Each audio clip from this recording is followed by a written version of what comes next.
E o Itamaraty informou que os 32 brasileiros e familiares resgatados de Gaza deverão embarcar em um voo para o Brasil na segunda-feira. O grupo vai se deslocar para o Cairo, que é a capital do Egito, neste domingo ainda, em uma viagem de cerca de 6 horas, hein?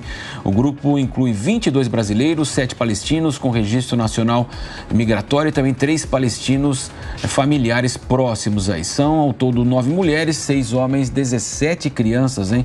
Quando eles chegarem aqui ao Brasil, o total de repatriados subirá para 1.477 pessoas, além de 53 animais domésticos.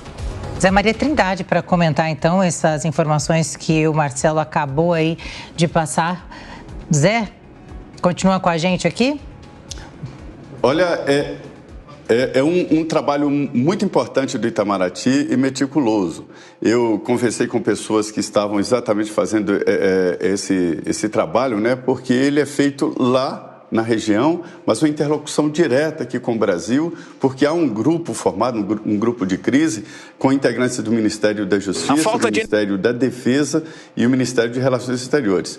E exatamente nesses detalhes aí é que encontram algumas dificuldades. Pessoas que querem trazer pets, querem trazer parentes que não são brasileiros, né? Tudo isso são dificuldades. E alguns querem trazer móveis, por exemplo, ou bagagens muito grandes, e aí o Itamaraty tem que fazer exatamente essa seleção.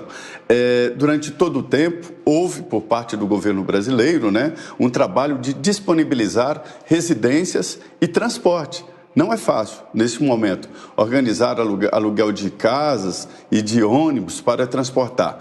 Há uma falta de combustível na região, a entrada de combustível não está sendo liberada, a faixa de Gaza está toda cercada, até a cidade de Gaza muito mais cercada. Há notícias de que as forças de Israel estão já detonando os túneis onde se escondem os integrantes do Hamas, os guerrilheiros do Hamas, os terroristas. E aí o que acontece? Fica tudo muito difícil. E mesmo assim, os diplomatas conseguiram alugar casas, carros para transportar, e tudo sob um perigo muito grande, porque quando uma região está sob ataque, sob bombardeio, não há exatamente uma definição de onde cai e onde não pode cair um míssil. Daí essa angústia que se tinha de repatriar o mais rápido possível os brasileiros, ou pelo menos essa primeira leva. Isso vai servir de experiência e já há um certo critério ali na possibilidade de formação de uma nova lista, né, e de um novo resgate. Ô Zé, você falou inclusive da questão do combustível. Os caminhões que chegam ali com alimentos e medicamentos, todos eles passam por uma vistoria justamente para que não tenha nada que possa ajudar, digamos assim, o grupo terrorista Hamas. Isso também faz com que demore para que essa comida, todo esse abastecimento cheguem para as pessoas, né? A fila é muito grande, né? E há uma decisão de fechamento sempre que há qualquer dúvida. Aí se fecha imediatamente. Os brasileiros sairiam ontem, mas aí houve uma decisão de fechar exatamente por conta de desconfianças de ambulâncias. Israel não quer um cessar-fogo, porque um cessar-fogo seria, evidentemente, uma reorganização do grupo terrorista. Inclusive alimentos, né, que isso é muito importante para um exército, esta fase ali de fazer esse trabalho de alimentar os soldados, isso é muito importante e muito complicado, é uma mobilização muito complexa. E um cessar-fogo possibilitaria esta reorganização.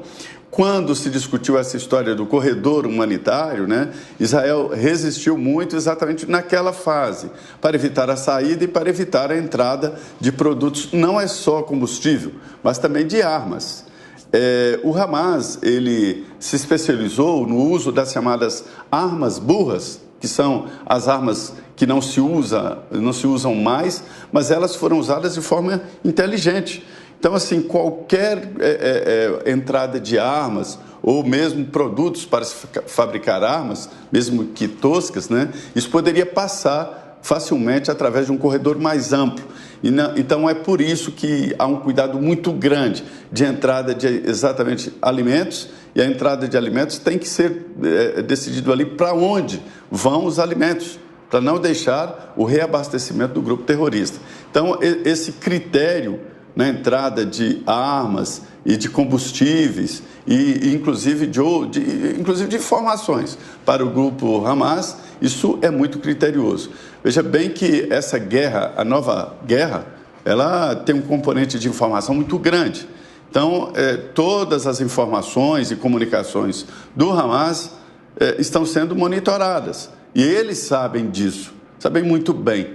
E o cuidado, inclusive, de comunicação física, isso é muito controlado, daí a dificuldade de passar a fronteira do Egito. José Maria, acabou de chegar aqui uma informação, né? O posicionamento do presidente Lula em relação a toda essa ação que nós estamos falando. Então, o presidente parabenizou Itamaraty, inclusive a Força Aérea Brasileira também, pelo resgate dos brasileiros em Gaza. Abre aspas, parabéns para o Itamaraty e a FAB, Força Aérea Brasileira, pela dedicação e competência exemplares na Operação Voltando em Paz, que buscou e acolheu os brasileiros que vivem na região do conflito e desejavam retornar ao Brasil, portanto, afirmou o presidente Lula há pouco. Então, Zé Maria, claro, então, e efetivamente esse é um assunto muito sensível, já falamos várias vezes sobre isso, e agora até o posicionamento oficial do presidente da República, o presidente Luiz Inácio Lula da Silva, Zé Maria. O presidente, ele pessoalmente se posicionou e comunicou-se com representantes de Israel, colocou inclusive a primeira-dama Janja para conversar com autoridades e a primeira-dama de Israel. Houve todo um esforço do governo e, como eu sempre digo, quando se entra pessoalmente numa negociação assim, o presidente da República joga a sua pesada reputação e a reputação do governo. Se não desse certo, essa demora desgastou muito. Se não desse certo, o desgaste ia ser muito maior.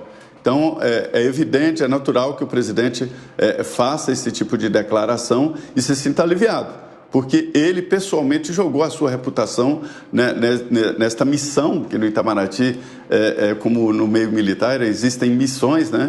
Nessa missão que é uma missão importante, simbólica, mas muito importante. Daí esta reação do presidente Lula, e vou repetir que, como tudo aqui, isso acabou numa grande disputa entre governo e oposição. O lado político pesou muito, viu, Marcelo? Sem dúvida, né, Zé Maria? Até porque na quinta-feira nós tivemos, então, aí na própria Câmara, a presença, então, do embaixador, né, de Israel, Daniel Zonshine. Ele se encontrou com o ex-presidente Jair Bolsonaro e houve toda uma reação por parte da base governista, né? Ele, evidentemente que o encontro aconteceu com a oposição, na Câmara dos Deputados, né?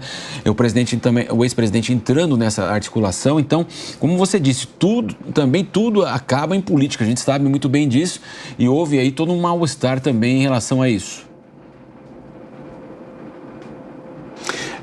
Houve uma viralização de uma notícia de que a situação se acalmou devido à intervenção do ex-presidente Jair Bolsonaro.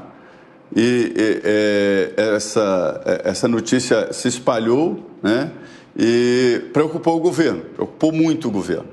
E houve uma reação contra o embaixador exatamente por esse encontro com o ex-presidente Jair Bolsonaro. Entenderam os aliados do presidente Lula de que houve uma politização e houve um posicionamento de espaço político aqui no Brasil. Isso também vai ser discutido no futuro. Não houve uma intensificação do governo nesse assunto, porque entende o governo de que é preciso apagar esse fogo, né, que é a retirada dos brasileiros. E aí depois haverá, evidentemente, consequências e reclamações oficiais sobre este posicionamento do embaixador neste encontro com o ex-presidente Jair Bolsonaro. E os governistas também, foi uma guerra na internet, né, sobre esta informação, uma guerra de narrativas, se o ex-presidente Jair Bolsonaro facilitou ou não a saída, a retirada dos brasileiros da faixa de Gaza.